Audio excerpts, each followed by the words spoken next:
탈출한 그 북한 주민들이 중국에 다시 붙잡혀가지고 다시 북송되어져서 거기서 뭐 사형을 당한다든가 다시 감옥에 갇히는 그런 비극들이 반복되고 있습니다. 여러분, 그들이 국경을 넘어서 탈출해 나올 때, 그 고향을 떠나 나올 때 어떤 각오로 나왔을까요? 목숨을 걸었습니다. 차라리 이렇게 사느니 잘 죽겠다는 각오가 없으면 도저히 탈출하지 못하는 것이죠. 여러분, 오늘 성경 본문에 보니까 그리스도께서 우리로 자유케 하려고 자유를 주셨으니, 여기 보니까 자유란 말이 반복되고 있습니다. 제 성경을 준비하면서 자유를 딱 잡았더니 정말 자유란 말씀이 많이 나와요. 여러분, 애굽에서 하나님께서 이스라엘 백성을 끌어낸 것도 종의 상태에서 자유로운 백성으로 삼으시려고 끌어낸 것 아니겠습니까? 이 성경은 사실은요, 자유에 대한 대선언, 자유에 대한 대헌장이라고 해도 과언이 아닙니다. 일단 하나님은 자유의 하나님, 우리에게 자유의지를 주시지 않습니까? 성경에서 하나님이 자유의 하나님이라는 사실을 확인할 수 있는 것이 에덴 동산이라고 말씀드렸는데, 에덴 동산에서는 모든 걸 다 허락하셨어요. 그리고 오직 선악을 알게 하는 나무 하나만 그 열매를 따먹지 못하게 만드셨습니다. 그 정도로 하나님 우리에게 자유를 주시는 분이라 그래야 됩니다. 근데 인간은 그것마저도 결박으로 생각하고 그 명령을 어기고 탈출하게 되죠. 또 하나는 에덴 동산에서 옷을 입고 살지 않았다고 되어 있습니다. 옷을 벗고 살았다고 되어 있습니다. 그것은요, 심각한 아주 깊이 있는 의미가 있는 것입니다. 옷을 안 입었다는 것은 서로의 시선에 대해서, 서로의 판단에 대해서, 서로의 평가에 대해서 자유했다 그런 얘기입니다. 상대방의 나를 어떻게 바라볼까? 이렇게 생각하면 옷을 못 벗는 것이죠. 또 내 마음에 열등감이 있어서 저 사람이 나를 이렇게 쳐다보네? 또 나는 뭐가 부족하다? 이런 생각을, 열등감 가지고 있으면 절대 옷을 벗을 수가 없는 것입니다. 이런 남이 나를 바라보는 평가와 또 내가 나 자신을 바라보는 어떤 평가, 이 모든 것으로부터 자유한 것이 에덴 동산이었다는 얘기입니다. 하나님은 정말 우리 인간에게 자유롭게 살라고 하셨어요. 또 자유롭게 사는 게 좋지 않습니까? 아멘? 네, 제가 군대 생활할 때 막 훈련을 받습니다. 자식을 좀 받고 막 훈련을 받아요. 근데 정말 훈련 받는 게 싫었어요. 훈련이 힘든 것이 힘든 것이 아니라 꼭 묶여있고 매있는 거, 명령한 대로 움직여야 됩니다. 너무 싫었습니다. 그러다가 밖에 작업을 나갑니다. 한 달, 두 달 막 가자고 그랬는데요. 그 벙커 작업을 할 때 아침부터요, 새벽부터 밤 10시, 11시까지 횃불 작업까지 일어납니다. 완전히 옷은요, 카키복이라고 해서 낡은 색 그 군복 있죠? 그거 입고 반팔에 반바지 입고 얼굴은 새카매가지고 거기다가 모래 날리고 자갈 날리고 시멘트 날리고요. 그걸 횃불 들고 밤에 벙커 작업해요. 얼마나 힘들겠어요. 밤에는요, 옛날에 그 태국 병원이라는 곳인데 비어 있습니다. 거기 아무것도 없어요. 바닥에 시멘트로 되어 있는 곳인데 거기서 잠을 자는데 모기가 얼마나 문제고, 오늘 더운 여름이기 때문에 옷을 다 벗고 자지 않겠어요? 팬티만 입고 모기가 무지하게 불어요. 정말 힘들었습니다. 노예도 아니고. 그런데도 군인들에게 너 자대 가서 훈련 받을래? 차라리 여기 일하러 나올래 하면은 일하러 나오겠습니다. 왜 그럴까요? 여기는 그 조금의 자유를 밖에 올 수 있어요. 군대 가면은 탁 짜여진 생활에서 막 훈련합니다. 힘은 더 들어요, 여기가. 그런데 자유가 있기 때문에 밖에 나와서 밖에 사람, 흔히 말합니다. 사제인간이에요, 사제인간. 이 군발이들은요, 밖에 있는 사람들 사제인간이라고 그래요. 자기들 군발이라고 하고. 그 사제인간들, 아가씨도 볼 수 있고, 그런 자유가 있기 때문에 잘 힘들어도 그게 좋다는 거예요. 얼마나 자유가 좋으면. 저도 그랬습니다. 훈련받는 것보다 힘들어도 행군하면서 얼마나 힘듭니까? 그래도 밖에 나오는 게 더 나아요. 그게 왜 그럴까 싶습니까? 원래 인간은 구속받고 속박받는 걸 싫어하게 되어 있어요. 오늘 바울이 대자유량 선언합니다. 예수님께서 자유케 하시려고 우리에게 자유를 주셨다고 선언하고 있어요. 이것은 바울의 개인의 심각한 과거의 고민에서부터 해방되는 소리입니다. 여러분, 이 밑에 보면 이제 할례라는 얘기가 나와요. 즉 유대교의 율법과 의식이라는 것이 나옵니다. 유대교의 율법과 의식은 너무나 엄했습니다. 할례 받는 것도 그렇고 뭐 안식을 지키는 그렇고 모든 것이 너무나 법이 하나님의 영광을 위한다, 하나님께 순종 복종한다는 어떤 미명 아래 강화시켜서 쓸데없는 법을 만들어서 본래 의도와는 다르게 하나님은 편하라고 주었습니다. 안식을 일하지 말고 그날 즐겨라. 나의 창조를 즐기고 그날 편히 쉬어라. 그리고 나를 기억해다오. 나께 영광을 돌려다오. 이렇게 즐거우면 날로 안식일을 만들었는데 유대인들은 오해했습니다. 하나님이 그날 쉬었으니까 우리는 아무것도 해서는 안 되고 병내도 고쳐서는 안 되고 무조건 뭐든지 해서는 안 돼 하고 자의적으로 법을 해석해서 스스로를 오히려 올감이 씌워서 더 힘들게 살았다는 얘기입니다. 이것이 보통 힘든 게 아니었어요. 보통 힘든 게 아닙니다. 안식일을 지킨다? 보통 힘든 게 아니에요. 그 말고도 할례식과 모든 식이 너무나 많아가지고 이게 도대체 종교가 인간을 자유케 하고 희망을 주고 기쁨을 주고 이런 게 아니고 오히려 결박을 주고 너무 힘들게 합니다. 자, 오늘 얘기는 바로 종교의 본질을 말씀하고 있습니다. 바울은 그 전 세계 바로 율법 아래에서 신음을 해봤던 사람입니다. 거기서 예수님의 은혜 가운데 나오니까 너무나 자유가 있습니다. 그러면서도 신앙이 흐트러지는 것이 아닙니다. 신앙이 약해지는 게 아닙니다. 그 자유를 가지고 이제 뒤에 보면 나옵니다만 내가 오히려 남을 사랑하고 섬기는 때 내 자유를 희생해서 내가 자의적으로 억지로 아니라 자의적으로 차원에서 하나님을 섬기고 이웃을 섬기게 되더라 그런 얘기예요. 그걸 고백하고 있어요. 그러면서요 바울은 멋쟁이였습니다. 제가 바울을 생각할 때마다 나의 깨달음의 선생으로 모시고 싶어요. 나의 깨달음의 선생. 바울이 수십 년간 살아오면서 평생 그 율법을 찌들어 살아왔어요. 세뇌됐다고 했습니다. 여러분 세뇌된 인간이 거기서 벗어난다는 건 참 어려운 것입니다. 제가 말씀드렸죠. 이단에 빠졌던 목사의 딸의 고백. 여러분 이단의 그 교리를 막 세뇌받잖아요. 그러면요 그게 막 짜임새게 만들었기 때문에 자기들이 필요한 것만 탁탁 뽑아서 만들었기 때문에요. 나는 거기서 나오면요 일반 교회 가면 설교가 은혜가 안 된다고 그래요. 에키스만 딱 뽑아가지고 자기들 필요한 걸 딱 교리를 만들어서 딱딱딱 하나 둘 셋 넷 해서 20개 10개 딱 가르치고 그걸 딱 듣고 있다가 겨우니까 설교가 느슨하거든요. 은혜가 안 됩니다. 거기서는 몇시씩 팍 전달하고 팍 움직였습니다. 일반 교회가 좀 느슨하거든요. 이게 신앙이 있는가 없는가요? 적응이 안 됩니다. 이단에 빠져갔다는 사람들 적응이 안 됩니다. 새장에 갇혀있는 새가 너 날아라 날아들 공중에 날려보니까요 다시 세상에 들어와요. 날아가서 보니까요 불안한 거야. 세상에 갇혔을 때는요 그래도 밥도 주고 물도 주고 뭐도 주고 그랬는데 나가니까 내가 다 구해 먹어야지. 불안하거든요. 위험도 있고 다시 돌아 들어옵니다. 그러나 밖에 자유를 막게 하고 있는 새가 세상 안에 들어가면 들어오겠어요? 안 들어오죠. 왜? 이 새는 자유를 맛을 못 보았기 때문에 어떻게 살아날 줄 몰라요. 지금도 북한에 탈출해서 좀 남한에 온 사람들 그렇습니다. 남한에 와서요 자유를 어떻게 누릴까를 모릅니다. 근데 또 힘들지만 차라리 북한이 낫다. 그때는 밥은 먹었는데 조금 먹어도 밥은 먹었는데 이런 생각을 한다고 그래요. 자유에 적응 못합니다. 하나님은 원래 우리가 분명히 오늘 자유롭게 살아라. 그리고 에덴 동산은 거기는 배고픔도 없고 슬픔도 없고 눈물도 없고 자유와 더불어 우리의 삶을 맡겨하게 그렇게 창조해 주셨습니다. 그런 하나님을 찬양합니다. 할렐루야. 저도 자유가 좋아요. 자, 그런데 또 성경을 보면 희년제도 여러분 아시죠? 7년마다 희년이 옵니다. 근데 그 7년째가 되면은 자기 집에서 부리는 종을 놓아줍니다. 너 자유 해방시켜버립니다. 여러분 종으로 왔다는 것은 대개 빚을 줬다든가 남의 돈을 빌렸었는데 못 갚았어요. 그러면 종으로 가야 돼. 또 포로로 붙잡혔다든가 여러 가지 이유가 있습니다. 그런데 그 종으로 붙잡은 사람도 6년간 부리다가 7년째는 무조건 풀어줘야 돼. 그게 희년제도입니다. 그러니까 희년의 그 나팔 소리가 빰빠람 들려오면은 자유다! 모든 얽매였던 자들이 나는 자유다! 하고 그 집에서 튀쳐나올 수가 있어요. 성경에 보면 예언이 있습니다. 내가 다시 그 집에 자를 종으로 살겠습니다. 그걸 원하는 자는 들어갈 수 있어요. 그러나 법적으로, 합법적으로 하나님의 법에 의해서 자유롭게 해당을 시키는 것입니다.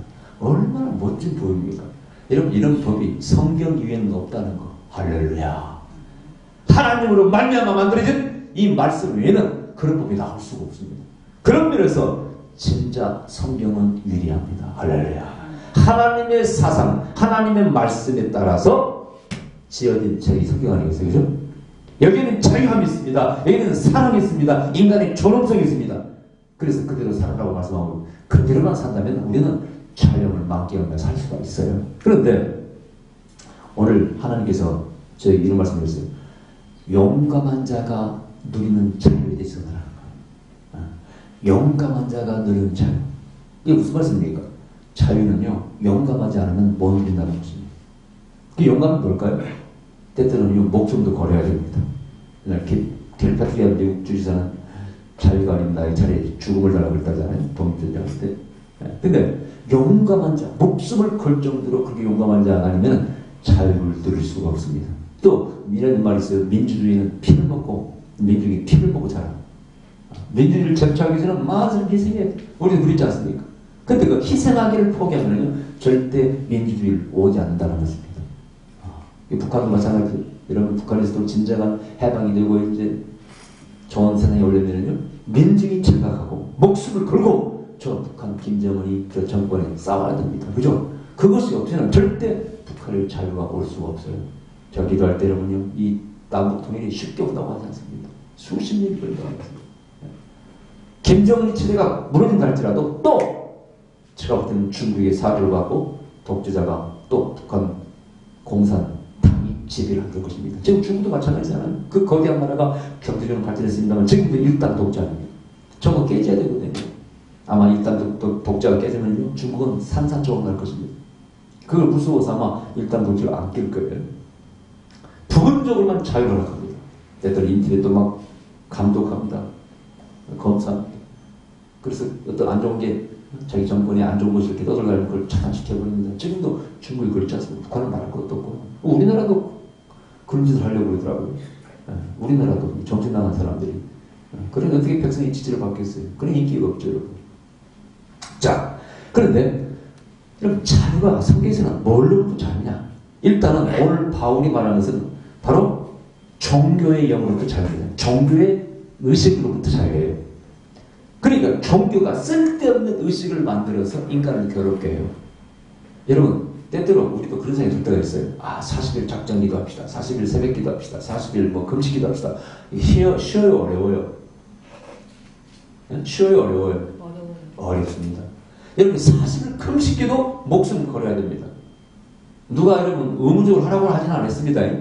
그러나 자기가 어떤 하나님을 만나고 뭔 진리를 얻기 원하고 또 능력을 받기 원합니다. 축복을 받기 원합니다. 문제를 해결받기 원합니다. 40일 금식 기도, 40일 작정 기도, 40일 새벽 기도 합니다. 거기 40을 매여서 한다는 거 쉬운 일이 아니에요. 여러분, 저 기도에 들어가서 40을 금식기도하는 건 차라리 육체가 힘들어서 그렇지 그냥 묶여있으니까 거기 또 묶여있으니까 괜찮아요. 내가 안에서 밖에 나왔어요. 사업을 하면 일을 하면서 40일 뭐 작정기도 한다는 건 뜻이 어렵습니다. 근데 이것은 내가 자의적으로 차원에서 일부러 스스로를 메어서 하나님께 나가기 위해서 기도하기 위해서 하는 것이죠. 근데 이걸 의무적으로 하라. 이거 얼마나 힘들겠어요. 너는 아내를 버리고 머리 깎고 살아 들어가라. 이거 얼마나 힘든 것입니다. 그래서 뭘 얻겠다고. 물론 다 의무적으로 다 아무나 들어가는 건 아니죠. 그것도 본인이 원해서 하는 것이거든요. 너무나 그러나 종교가 인간을 속박한다면 그건 심각히 우리가 퀘스천 마크, 의문부호를 달아야 돼요. 과연 이 종교가 우리에게 뭘 주며 뭘 얻게 하는가. 어떤 경우에는 가정을 떠나라. 넌 아내와 헤어져라. 이혼하라. 그렇게 가르치는 종교도 있습니다. 때때로 예언자는 그런 예언자도 있어요. 잘 살고 있는 부부를 이혼하라!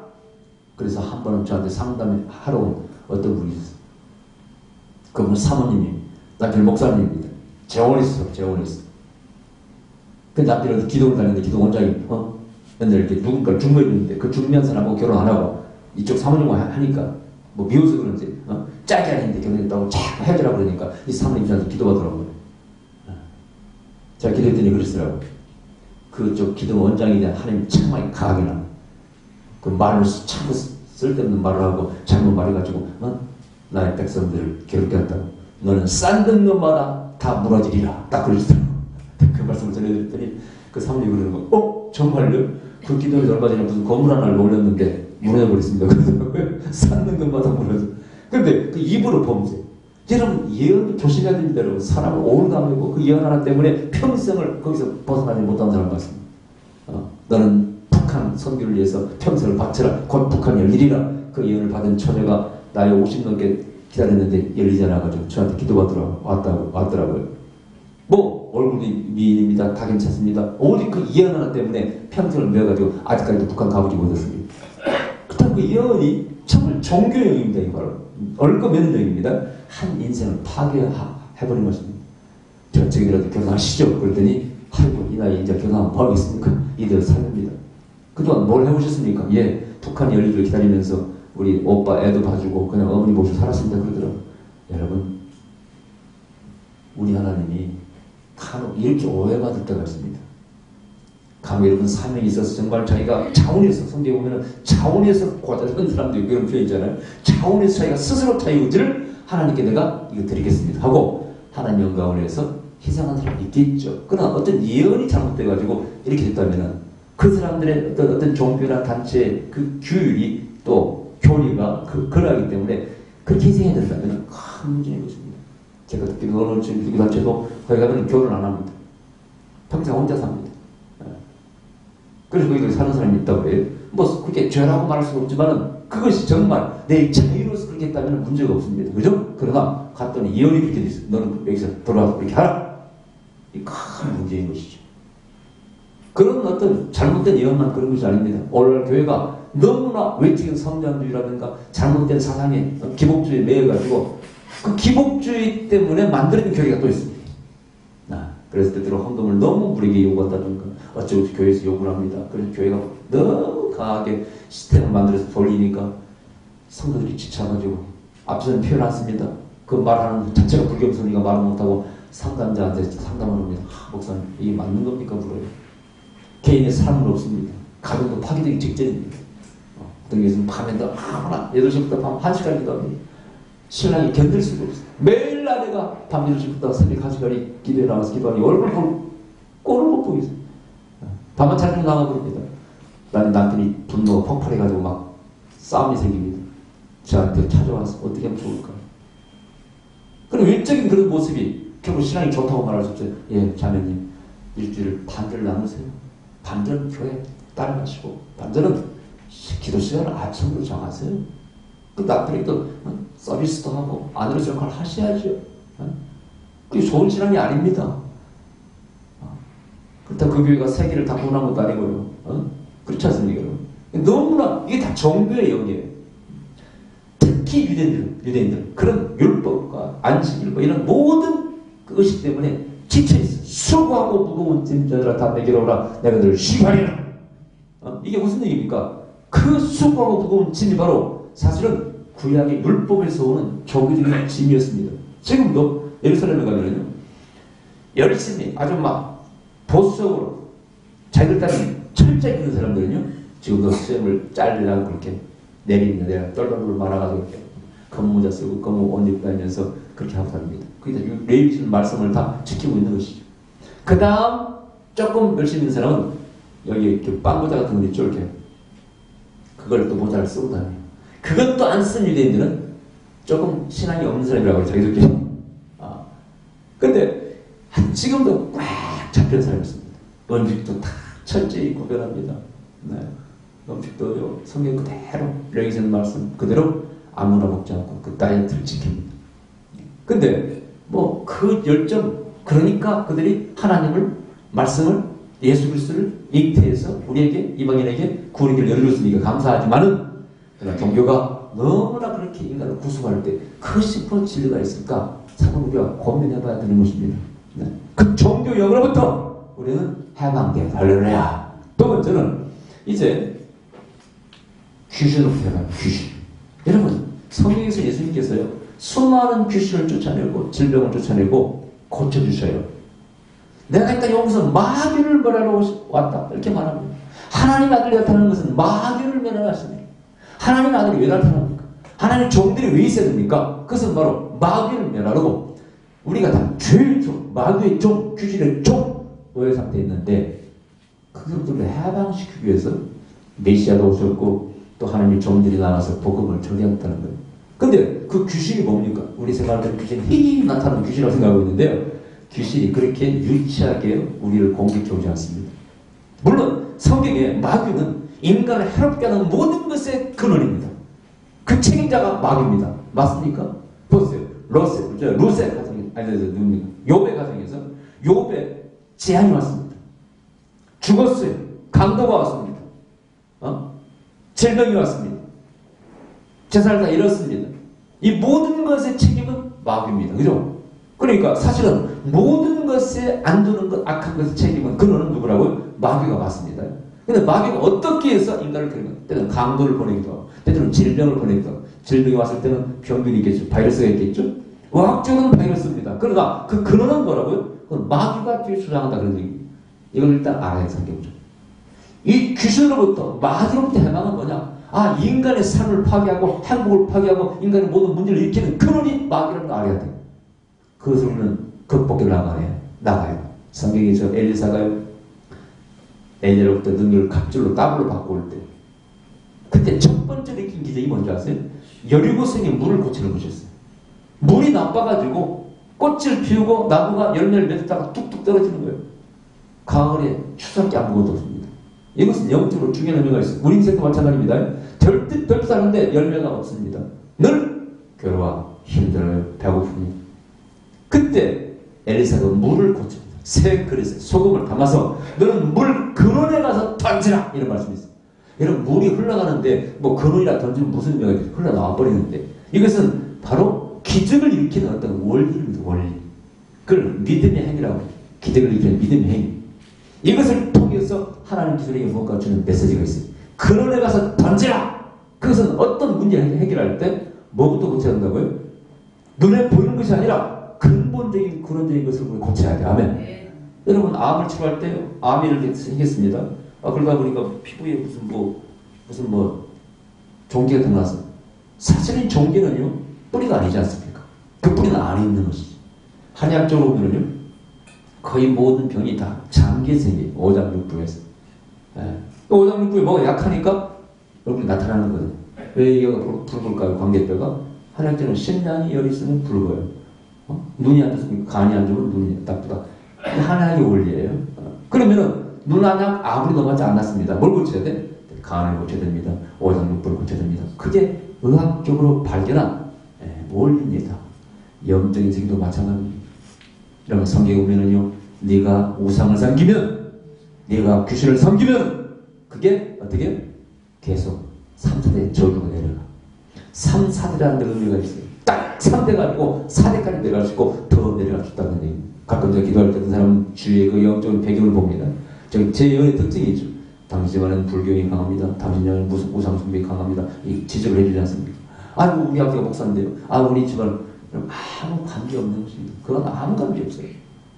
목사는 무슨 모든 마귀의 공개로부터 지켜주는 그게 무슨 방패라고 된단 말입니까? 천만의 말씀 그렇지 않습니다. 목사님 어려움을 당하고 다 고난을 당하고 암으로 돌아가시고 다 고난을 당하고 목사의 자녀들이 오늘날 잡히는 자녀들이 얼마나 많은지 몰라요.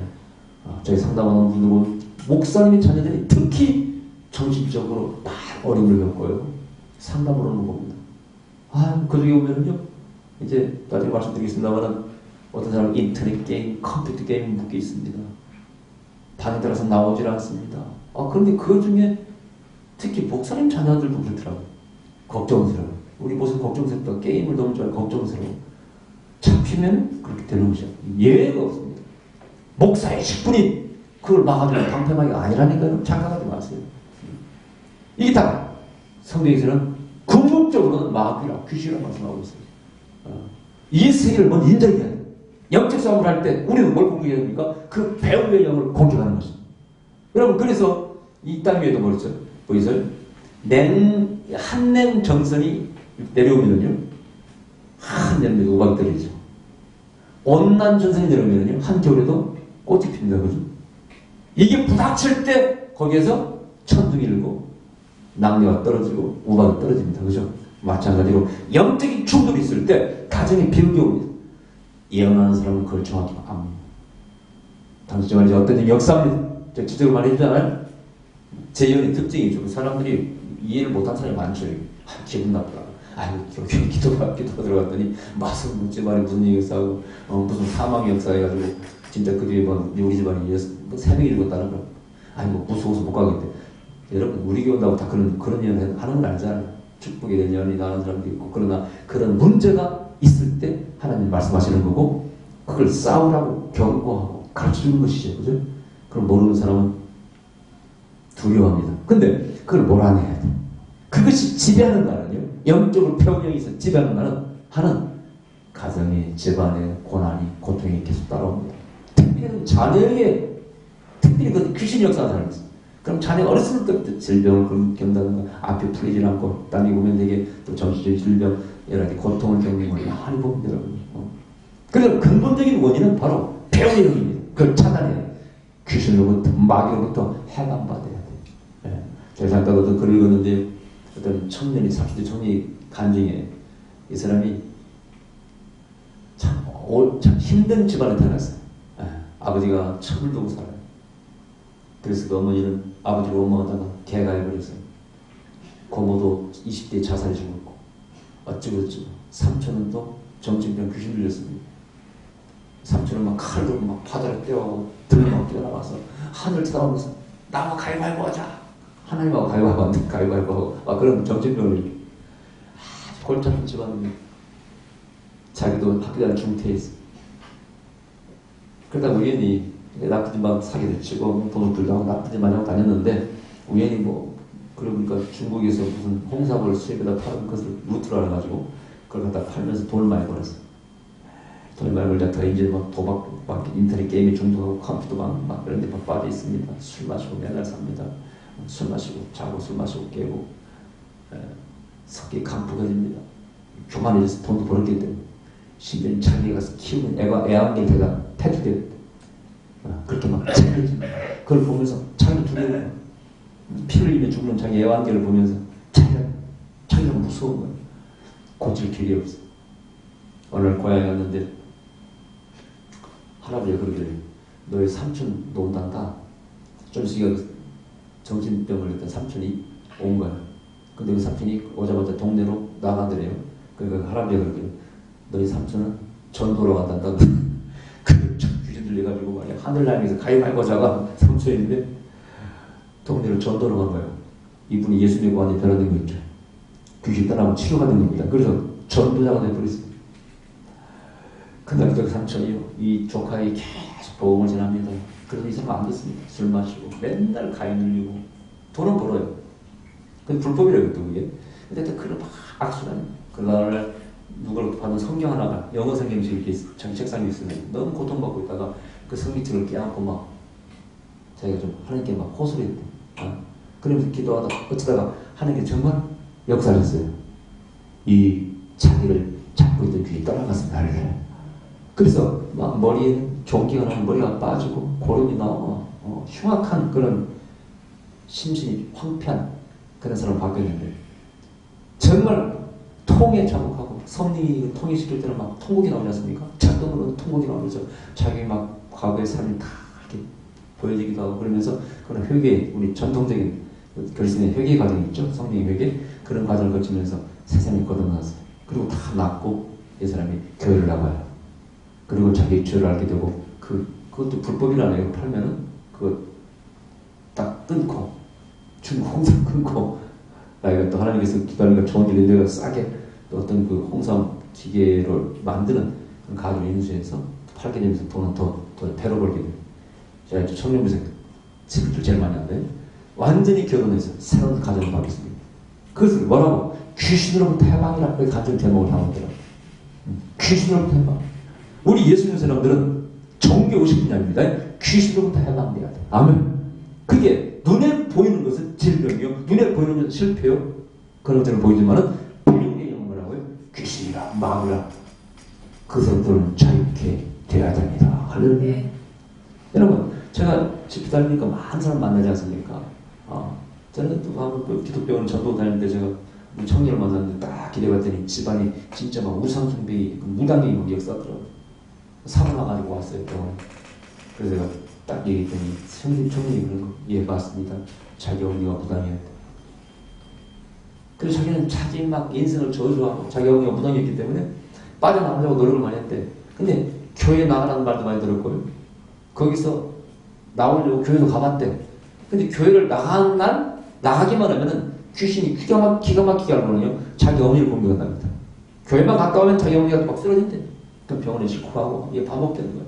그래서 자기가 나중에 졌대요. 그냥 교회 안 나가게 됐대. 여러분, 그 과정을 이겨야 됩니다. 그죠? 그래서 분명히 기준이 있다는 거 아니겠습니까? 이겨야 돼. 옛날 우리 이 집사가 그 전도했던 그 양반 기억나네. 어? 여기 가서 안수를 받는데, 안수 받고 있다가 꽈장 쓰러졌지 않습니까? 근데 그날 밤에 가서 무서워가지고 잠을 못 자고 침대 밑에 기어들어가서 잠을 잤다는 거예요. 귀신이 막 역사하니까. 그리고 한 번 더 왔어요. 그리고 정말 안수 받고 귀신 나갔습니다. 그죠? 처음으로 평안하게 잠을 잤다. 근데 그날 이후로 자기 엄마가 또 아픈 거야. 근데 자기 엄마가 또 맨날 무당집에 가는 거야. 그래 가족이 회의가 열려가지고 그 형이 뭐 성경을 몇 독했다고? 30몇 독? 그 형은 성경을 30몇 독했대. 성경을 지금은 교회는 안 나가지만 과거에 근데 30몇 독했대. 가족 회의가 열렸는데 아니 나는 성경을 30몇 독했는데도 불구하고 내가 뭐 교회 나가니까 그런 일이 없었는데 왜 너는 그 구경라 교회 가면 그런 일이 생기냐? 그 교회 이상하다. 그래가지고 가족회의에서 가정 평화를 위해서 그 교회 나가지 말라고 그렇게 회의가 결론이 났다니 이 결론을 바로 내린 겁니까? 거꾸로 낸 겁니까? 이거? 여러분 우리 교회 와서 귀신이 발작했으면 우리 교회 능력 있는 교회입니다. 그래 안 그래? 아무리 가도 귀신이 가만히 있는 교회는요 귀신도 그 교회를 거부하지 않습니다. 건드리지 않습니다. 너 그게 능력 없는데요. 보내봤자. 어? 여러분 처음 교회 나온 사람이 안수받고 막 땀을 띠질흘리고 쓰러져가지고 귀신 나가고 그런 일이 벌어졌을 때는 이 교회가 능력이 있으니까 이 교회 나가야 내가 산다 이렇게 생각해야 됩니다. 그죠? 근데 거꾸로 생각했어요. 가정평화를 위해서 그 교회 나가지 말라고 해가지고 안 나왔지 않습니까? 근데 결국 그 뒤에 어떻게 됐어요? 그 형 사업 다 부도나고 망해버렸잖아요. 그 죽었잖아, 그거죠. 집안에, 그죠? 형도 죽었잖아요. 그게 뭐 전부 다 마귀역사, 그걸 이겨야 되는데, 뚫고 나가야 되는데, 그걸 뚫고 못 나갑니다. 마귀가 은혜 받는 거 방해하거든요. 저는 지금도 기억하고, 제가 하는 성령과 연상 세미나에, 그때 광주, 전라도 광주에서 목사님 오셨는데, 그분이 부흥사예요. 근데 하나님 음성을 듣고 예언은사를 갖기로 해요. 설교는 잘하시고 하는데, 그 예언은사가 없으니까 부흥사에서 항상 뭐가 부족한 거예요. 근데 이분이 우리 세미나 오려고요. 광주에서 오는데 배가 아프기 시작했어요. 몸이 아프고. 근데 이걸 뚫고 나가야지 하고 열심히 문제에서 왔는데 도저히 못 참고 전주까지 왔다가 다시 돌아가 버렸어요. 광주에 다시. 집에 누워 있는데 내가 속았다 그런 기분이 들더라는 거예요. 얘는 다시 가자고 다시 운전을 해서 세미나 온 겁니다. 근데 그 세미나에 참석하고 우리 1단계 세미나 하지 않습니까? 그 세미나를 참석하고 그 다음 주 부흥회를 대구에 갔어요. 그 부흥회 끝나고 전화 와서 김 목사님 내가 목사님 밥 한 그릇 사야 되겠습니다. 저도 예언이 됩니다.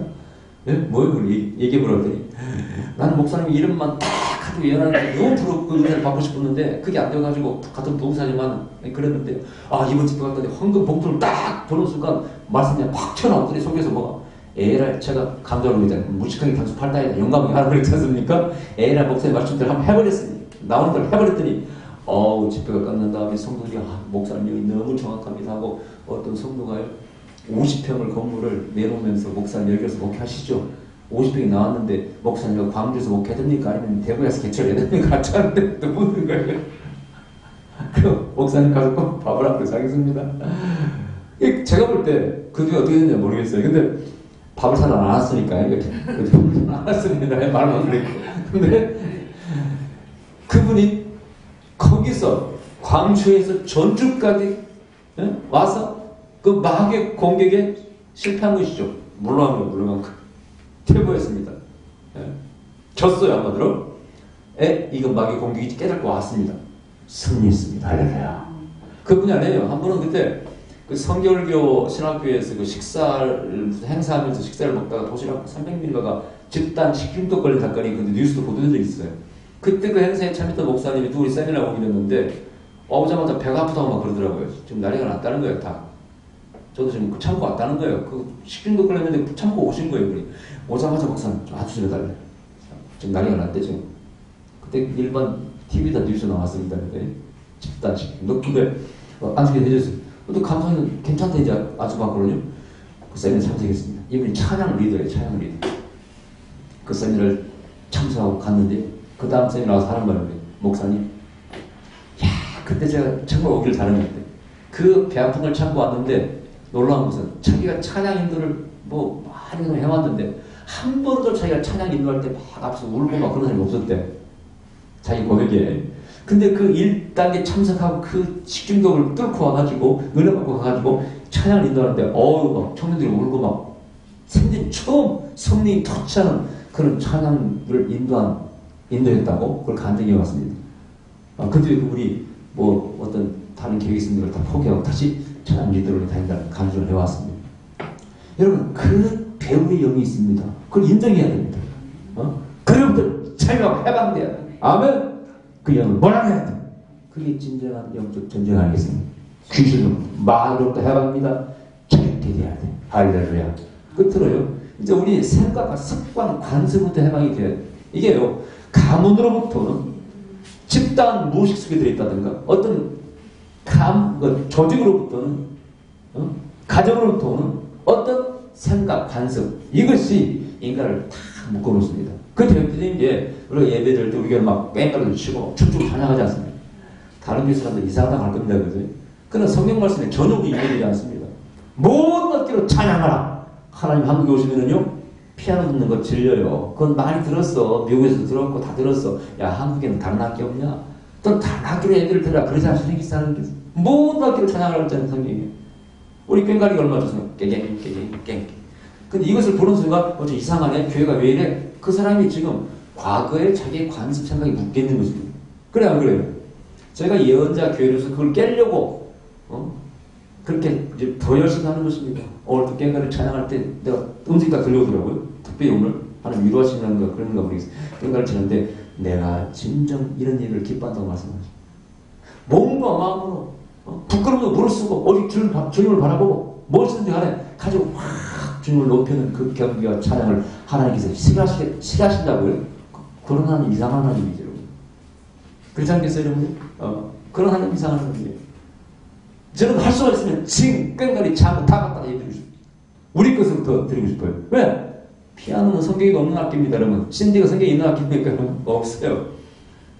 이것도 틀린 악기가 아니죠. 얼마나 하는 기뻐 받으시죠. 마찬가지로 우리 악기도 마찬가지예요. 하나님은요, 각 고유의 민족의 특성을 따라서 그들의 풍습을 따라서 그들의 것만 가지고 하나님을 찬양해요. 그게 시편에 네 노래로 찬양하라 그런 말씀입니다. 네 노래로 찬양하라. 너의 고백이 뭐다 이래. 너만의 특징. 하나님 그걸 보고 싶어한다 그런 얘기죠.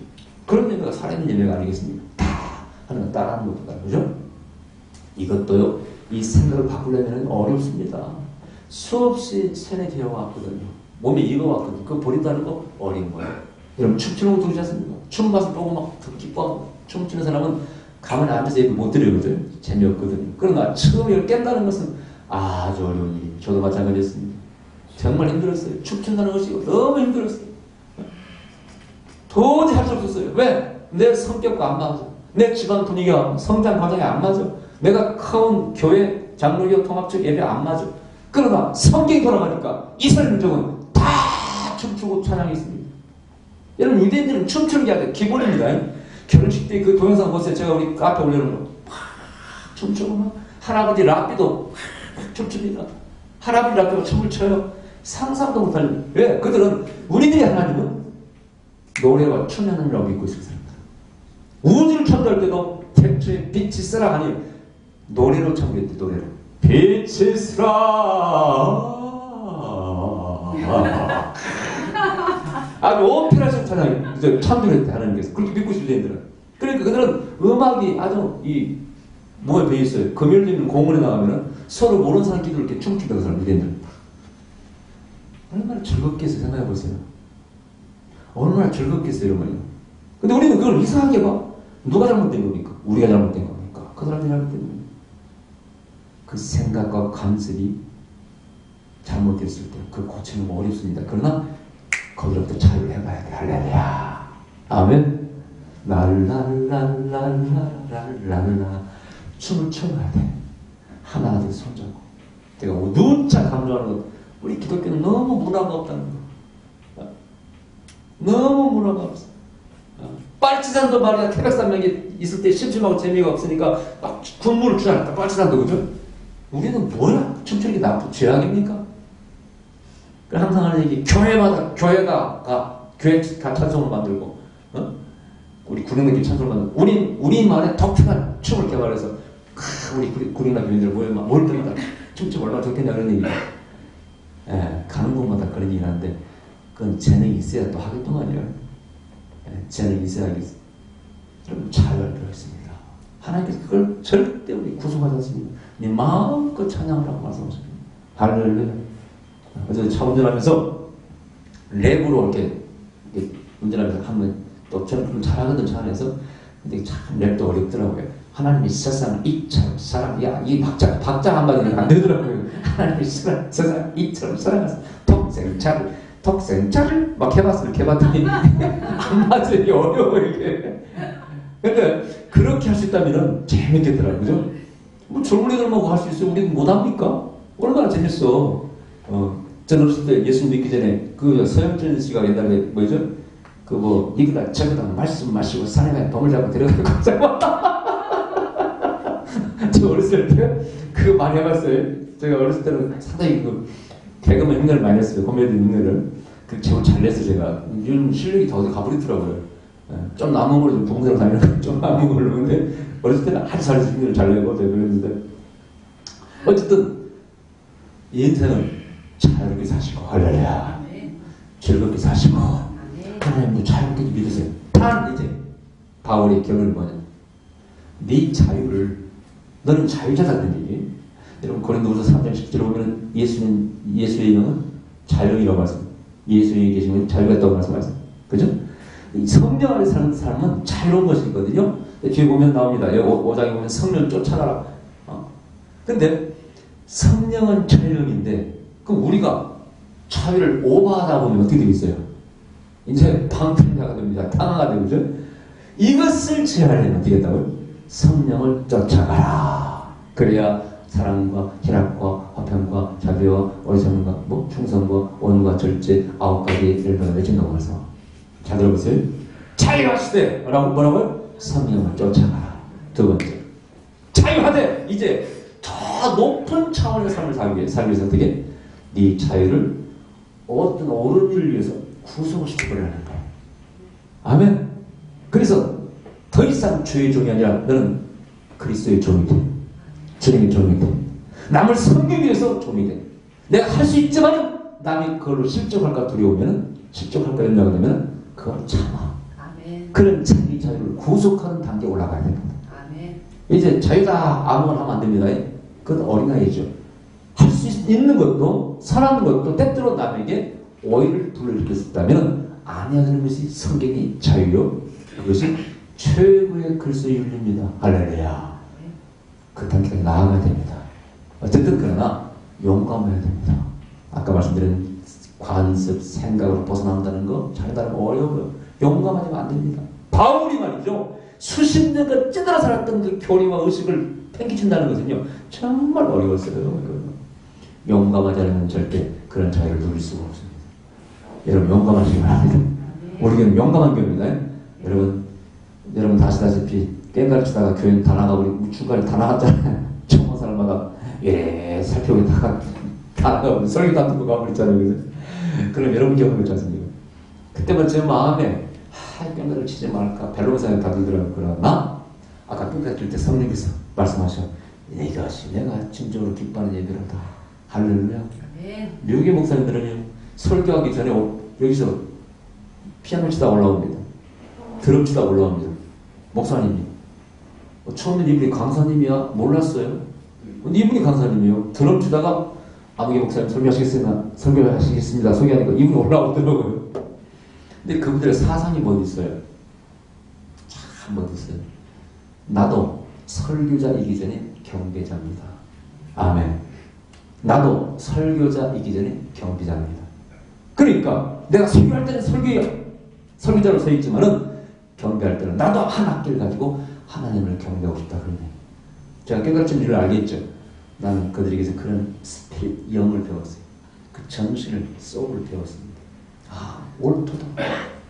폼 잡고 이렇게 앉아가지고 있을 게 아니라 경배할 때는 경배자로서 다윗처럼 왕비만 춤을 추느라고 쌍방울이 보였듯이 얼마나 격렬하게 춤을 출 수 있는 쌍방울이 보였겠어요. 그렇게 춤을 출 수만 있다면 추는 것이 옳도다. 할렐루야. 그것을 우리는 지향하고 있습니다. 이것은 자유로운 영혼만이 가능합니다. 나의 그 자네는 왔는데 우리 교단은 안 그런데 절대 그런 사람 못합니다. 그러나 손해도 많습니다. 비난도 받고, 우리 교회 그런 교회는 비난도 많이 받았잖아요. 구리시가 얼마나 심은 줄 아세요? 여러분 잘 모르고 다 알고 있더라고. 다 알고 있어. 근데 나 가보니 다 알고 있어. 그렇게 하니까 뭐 춤추는 게 아니고 막 이상한 소리 들어가지고 도움이 안 돼. 아예 올스라려고 해도 거기 가서 못 와요, 우리 교회를.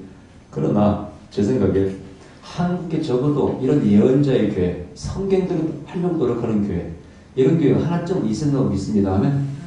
한국의 대회 때 적어도 우리 악기를 사용하는 교회가 있었다고 믿습니다. 아멘.